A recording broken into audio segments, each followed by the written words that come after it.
لَن تَنَالُوا الْبِرَّ حَتَّىٰ تُنفِقُوا مِمَّا تُحِبُّونَ ۚ وَمَا تُنفِقُوا مِن شَيْءٍ فَإِنَّ اللَّهَ بِهِ عَلِيمٌ.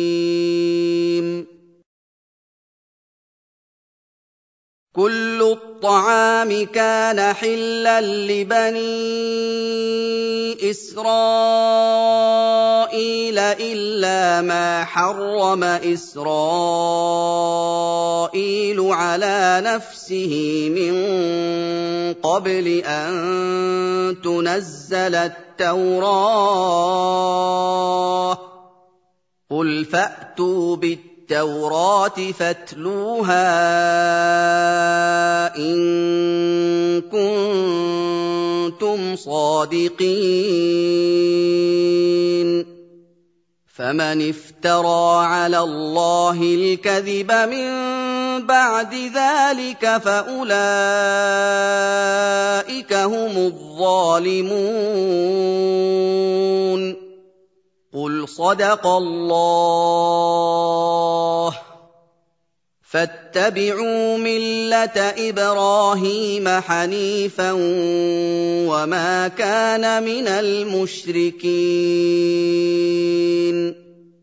إِنَّ أَوَّلَ بَيْتٍ وُضِعَ لِلنَّاسِ لَلَّذِي بِبَكَّةَ مُبَارَكًا وَهُدًى لِّلْعَالَمِينَ.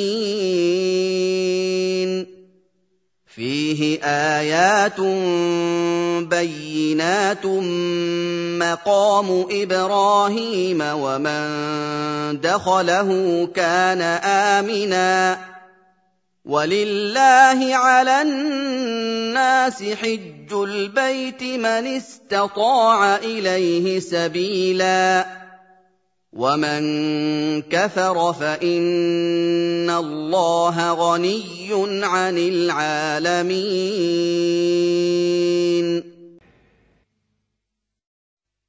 मोमिनो, जब तक तुम उन चीजों में से जो तुम्हें अजीज हैं राह खुदा में सर्फ न करोगे कभी नेकी हासिल न कर सकोगे, और जो चीज तुम सर्फ करोगे खुदा उसको जानता है।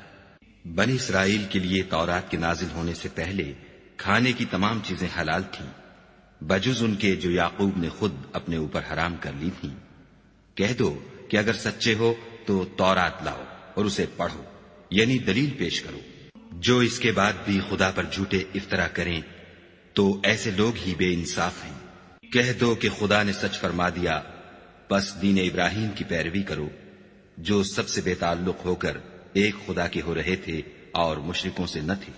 पहला घर जो लोगों के इबादत करने के लिए मुकर्रर किया गया था वही है जो मक्के में है, बाबरकत और जहान के लिए मूजिबे हिदायत। इसमें खुली हुई निशानियां हैं जिनमें से एक इब्राहिम के खड़े होने की जगह है। जो शख्स इस मुबारक घर में दाखिल हुआ उसने अमन पा लिया, और लोगों पर खुदा का हक यानी फर्ज है कि जो इस घर तक जाने का मकदूर रखे वो इसका हज करे, और जो इस हुक्म की तामील न करेगा तो खुदा भी अहले आलम से बेनियाज है। قُلْ يَا أَهْلَ الْكِتَابِ لِمَ تَكْفُرُونَ بِآيَاتِ اللَّهِ وَاللَّهُ شَهِيدٌ عَلَىٰ مَا تَعْمَلُونَ قُلْ يَا أَهْلَ الْكِتَابِ لِمَ تَصُدُّونَ عَن سَبِيلِ اللَّهِ مَنْ آمَنَ تَبْغُونَهَا عِوَجًا وَأَنتُمْ شُهَدَاءُ وَمَا اللَّهُ بِغَافِلٍ عَمَّا تَعْمَلُونَ يَا أَيُّهَا الَّذِينَ آمَنُوا إِن تُطِيعُوا فَرِيقًا مِّنَ الَّذِينَ أُوتُوا الْكِتَابَ يَرُدُّوكُم بَعْدَ إِيمَانِكُمْ كَافِرِينَ وكيف تكفرون وأنتم تتلى عليكم آيات الله وفيكم رسوله ومن يعتصم بالله فقد هدي إلى صراط مستقيم कहो कि ए अहले किताब, तुम खुदा की आयतों से क्यों कुफ्र करते हो और खुदा तुम्हारे सब आमाल से बाखबर है। कहो कि ए अहले किताब, तुम मोमिनों को खुदा के रस्ते से क्यों रोकते हो और बावजूदे के तुम इससे वाकिफ हो। इसमें कजी निकालते हो और खुदा तुम्हारे कामों से बेखबर नहीं।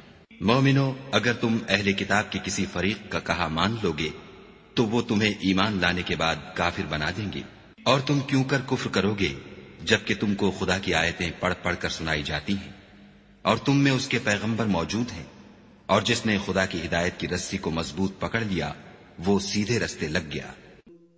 या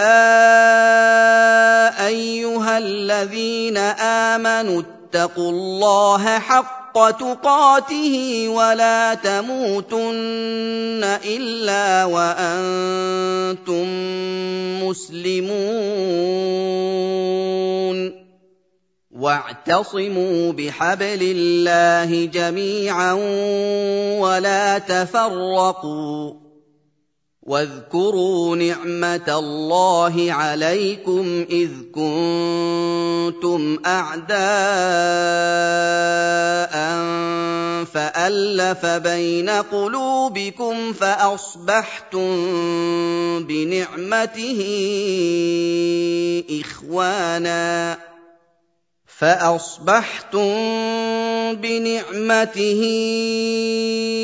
إخوانا وكنتم على شفا حفرة من النار فأنقذكم منها كذلك يبين الله لكم آياته لعلكم تهتدون। मोमिनो, खुदा से डरो जैसा कि उससे डरने का हक है, और मरना तो मुसलमान ही मरना, और सब मिलकर खुदा की हिदायत की रस्सी को मजबूत पकड़े रहना और मुतफर्रिक ना होना। और खुदा की उस मेहरबानी को याद करो जब तुम एक दूसरे के दुश्मन थे तो उसने तुम्हारे दिलों में उल्फत डाल दी और तुम उसकी मेहरबानी से भाई भाई हो गए, और तुम आग के गड्ढे के किनारे तक पहुंच चुके थे तो खुदा ने तुमको उससे बचा लिया। इस तरह खुदा तुमको अपनी आयतें खोल खोल कर सुनाता है ताकि तुम हिदायत पाओ। वल्तकुम मिनकुम उम्मतुन यदऊना इलल खैरि व यअमुरूना बिल मअरूफि व यनहौना अनिल मुनकर व उलाइका हुमुल मुफ्लिहून। ولا تكونوا كالذين تفرقوا واختلفوا من بعد ما جاءهم البينات وأولئك لهم عذاب عظيم يوم تبيض وجوه وتسود وجوه فأما الذين اسودت وجوههم أكفرتم بعد إيمانكم فذوقوا العذاب بما كنتم تكفرون وأما الذين ابيضت وجوههم ففي رحمة الله هم فيها خالدون। और तुम में एक जमात ऐसी होनी चाहिए जो लोगों को नेकी की तरफ बुलाए और अच्छे काम करने का हुक्म दे और बुरे कामों से मना करे। यही लोग हैं जो नजात पाने वाले हैं। और उन लोगों की तरह न होना जो मुतफर्रिक हो गए और अहकाम बय्यन आने के बाद एक दूसरे से खिलाफ इख्तलाफ करने लगे।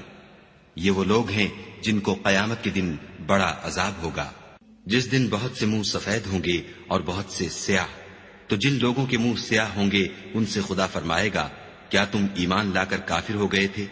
सो अब उस कुफ्र के बदले अजाब के मजे चखो। और जिन लोगों के मुंह सफेद होंगे वो खुदा की रहमत के बागों में होंगे और उनमें हमेशा रहेंगे। तिल्क आयातुल्लाहि नत्लूहा अलैका बिलहक्क वमा अल्लाहु युरीदु ज़ुल्मन लिलआलमीन वलिल्लाहि मा फिस्समावाति वमा फिल अर्द وإلى الله ترجع الأمور كنتم خير أمة أخرجت للناس تأمرون بالمعروف وتنهون عن المنكر وتؤمنون بالله ولو آمن أهل الكتاب لكان خيرا لهم منهم المؤمنون وأكثرهم الفاسقون। ये खुदा की आयतें हैं जो हम तुमको सेहत के साथ पढ़कर सुनाते हैं, और खुदा अहले आलम पर जुल्म नहीं करना चाहता, और जो कुछ आसमानों में और जो कुछ जमीन में है सब खुदा ही का है, और सब कामों का रुजू और अंजाम खुदा ही की तरफ है। मोमिनो, जितनी उम्मतें यानी कौमें लोगों में पैदा हुई, तुम उन सब से बेहतर हो कि नेक काम करने को कहते हो और बुरे कामों से मना करते हो और खुदा पर ईमान रखते हो। और अगर अहले किताब भी ईमान ले आते तो उनके लिए बहुत अच्छा होता। उनमें ईमान लाने वाले भी हैं लेकिन थोड़े, और अक्सर नाफरमान हैं। लन यदुर्रूकुम इल्ला अज़ा वइन युकातिलूकुम युवल्लूकुमुल अदबार थुम्म ला युंसरून ضربت عليهم الذلة أينما ثقفوا إلا بحبل من الله وحبل من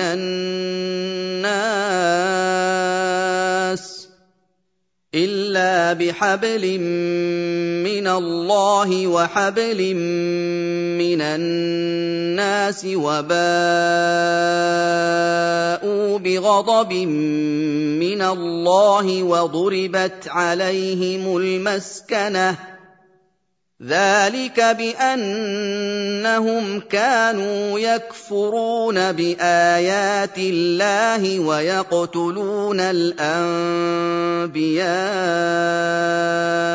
بغير حق ذلك بما عصوا وكانوا يعتدون। और ये तुम्हें खफीफ सी तकलीफ के सिवा कुछ नुकसान नहीं पहुंचा सकेंगे, और अगर तुम उनसे लड़ेंगे तो पीठ फेर कर भाग जाएंगे, फिर उनको मदद भी कहीं से नहीं मिलेगी। ये जहां नजर आएंगे जिल्लत को देखोगे कि इनसे चिमट रही है, बजुज इसके कि ये खुदा और मुसलमान लोगों की पनाह में आ जाएं। और ये लोग खुदा के गजब में गिरफ्तार हैं और नादारी इनसे लिपट रही है। ये इसलिए कि खुदा की आयतों से इनकार करते थे और उसके पैगंबरों को नाहक कत्ल कर देते थे। ये इसलिए कि ये नाफरमानी किए जाते और हद से बढ़े जाते थे। लैसू सवाअ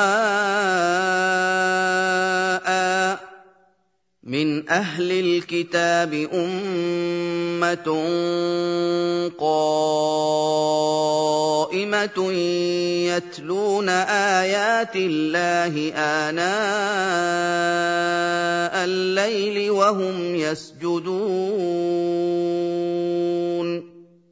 युमिनून बिल्लाहि वल यौमिल आखिर वयअमुरून बिलमअरूफ वयनहौन अनिल मुनकर वयुसारिऊन फिल खैरात वउलाइक मिनस सालिहीन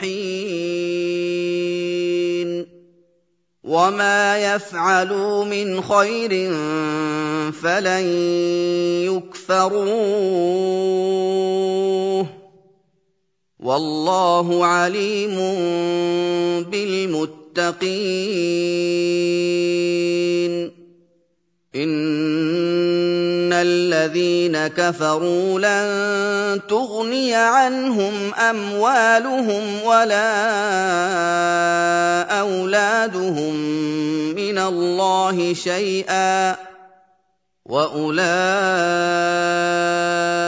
أصحاب النار هم فيها خالدون.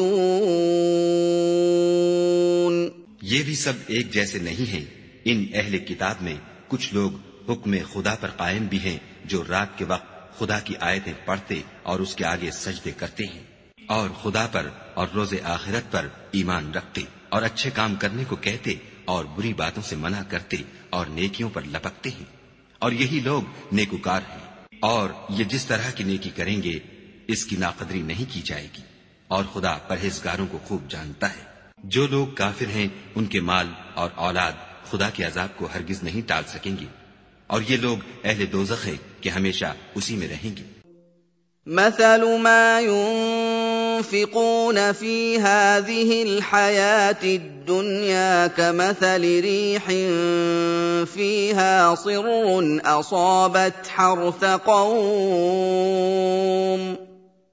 أصابت حرث قوم ظلموا أنفسهم فأهلكته وما ظلمهم الله ولكن أنفسهم يظلمون.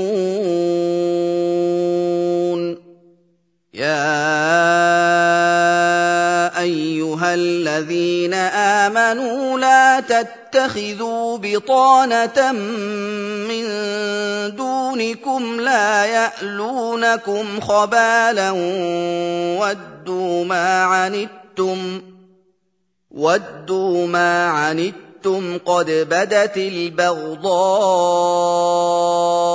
من أفواههم وما تخفي صدورهم أكبر قد بينا لكم الآيات إن كنتم تعقلون.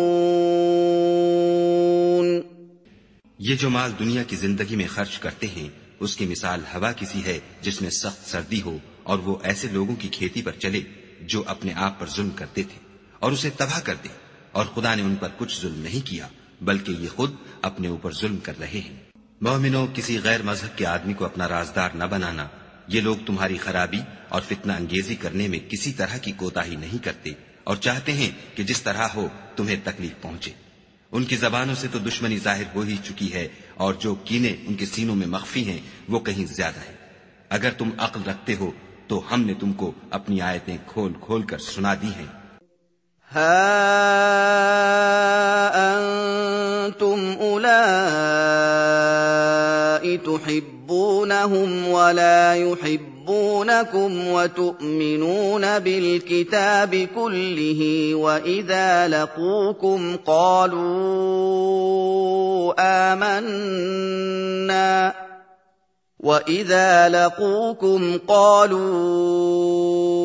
آمنا وإذا خلوا عضوا عليكم الأنامل من الغيظ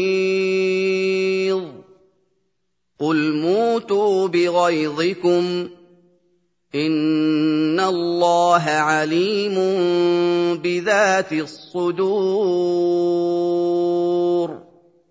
إن تمسسكم حسنة تسؤهم وإن تصبكم سيئة يفرحوا بها وإن تصبروا وتتقوا لا يضركم كيدهم شيئا إن الله بما يعملون محيط. وإذ غدوت من أهلك تبوئ المؤمنين مقاعد للقتال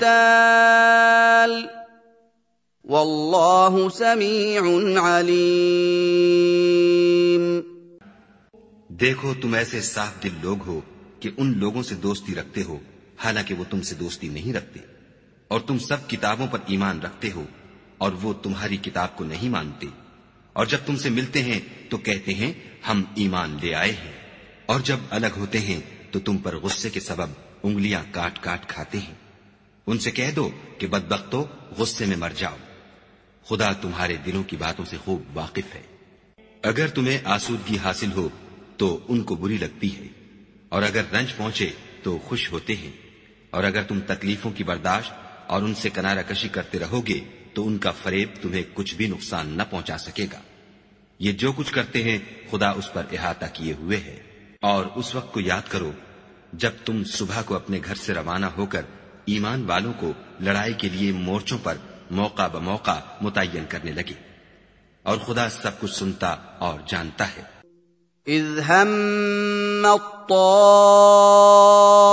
त्ताइफ़तान मिनकुम अन तफ़शला वल्लाहु वलियुहुमा वअलल्लाहि फ़ल्यतवक्कलिल मुअ्मिनून।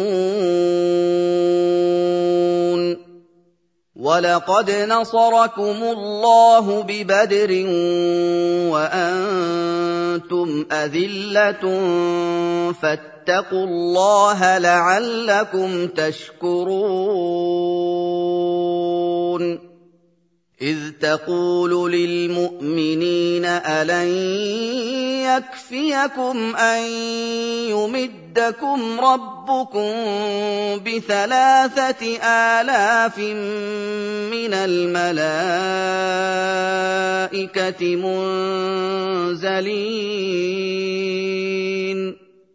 بلى إن تصبروا وتتقوا ويأتوكم من فورهم هذا يمددكم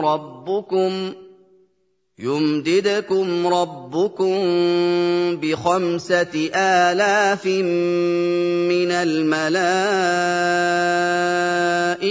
مسومين وما جعله الله إلا بشرى لكم ولتطمئن قلوبكم به وما النصر إلا من عند الله العزيز الحكيم। उस वक्त तुम में से 2 जमातों ने जी छोड़ देना चाहा, मगर खुदा उनका मददगार था, और मोमिनों को खुदा ही पर भरोसा करना चाहिए। और खुदा ने जंग बद्र में भी तुम्हारी मदद की थी, और उस वक्त भी तुम बेसरो सामान थे। बस खुदा से डरो और उन एहसानों को याद करो ताकि शुक्र करो। जब तुम मोमिनों से ये कहकर उनके दिल बढ़ा रहे थे कि क्या ये काफी नहीं कि परवरदिगार 3,000 फरिश्ते नाजिल करके तुम्हें मदद दे। हाँ, अगर तुम दिल को मजबूत रखो और खुदा से डरते रहो और काफिर तुम पर जोश के साथ दफातन हमला कर दे, तो परवरदिगार 5,000 फरिश्ते जिन पर निशान होंगे तुम्हारी मदद को भेजेगा। और इस मदद को तो खुदा ने तुम्हारे लिए जरिया बशारत बनाया, यानी इसलिए कि तुम्हारे दिलों को इससे तसल्ली हासिल हो, वरना मदद तो खुदा ही की है जो गालिब और हिकमत वाला है। लियक़तअ तरफ़न मिनल्लज़ीन कफ़रू औ यकबितहुम फ़यन्क़लिबू ख़ाइबीन।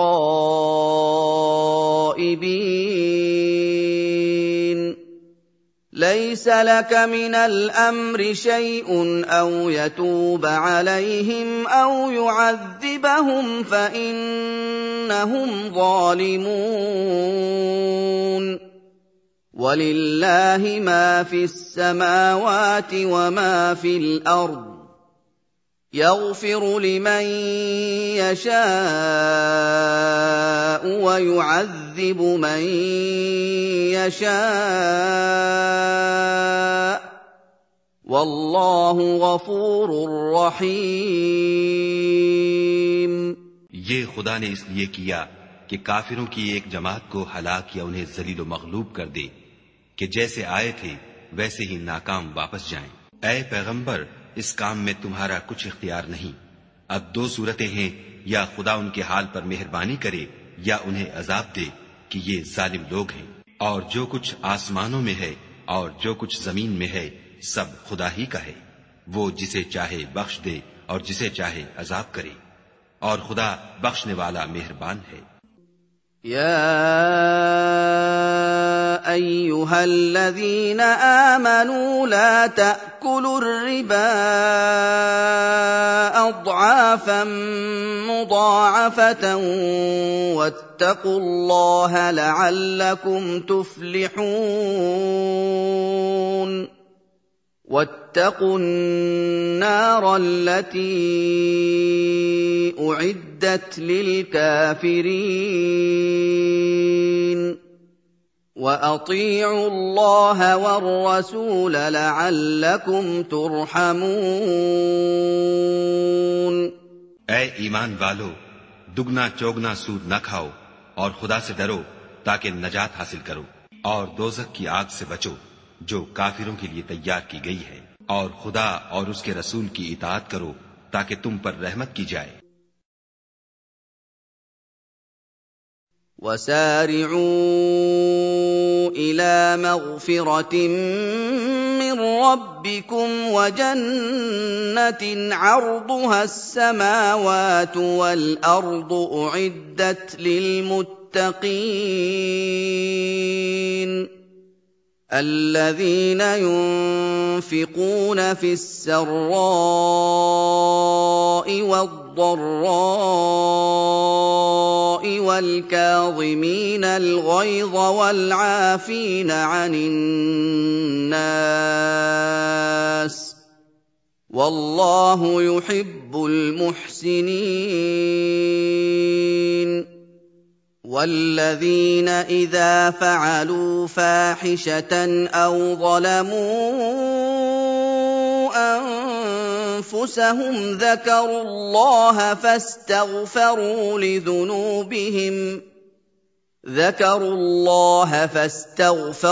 لذنوبهم ومن يغفر الذنوب إلا الله ولم يصروا على ما فعلوا وهم يعلمون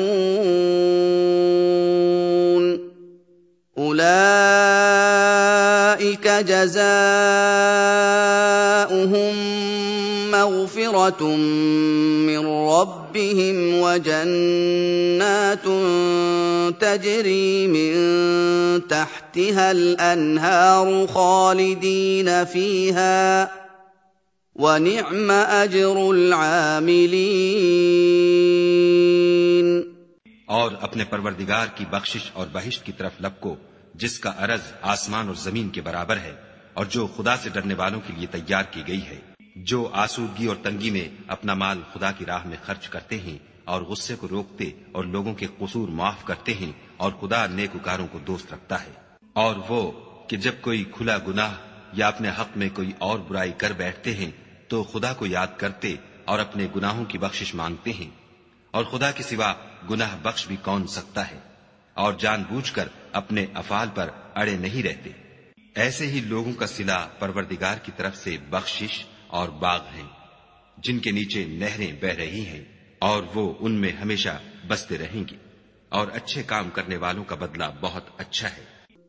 قد خلت من قبلكم سنن فسيروا في الأرض فانظروا كيف كان عاقبة المكذبين هذا بيان للناس وهدى وموعظة للمتقين ولا تهنوا ولا تحزنوا وأنتم الأعلون إن كنتم مؤمنين إن يمسسكم قرح فقد مس القوم قرح مثله وتلك الأيام نداولها بين الناس وليعلم الله الذين آمنوا ويتخذ منكم شهداء वल्लाहु ला युहिब्बुज़्ज़ालिमीन।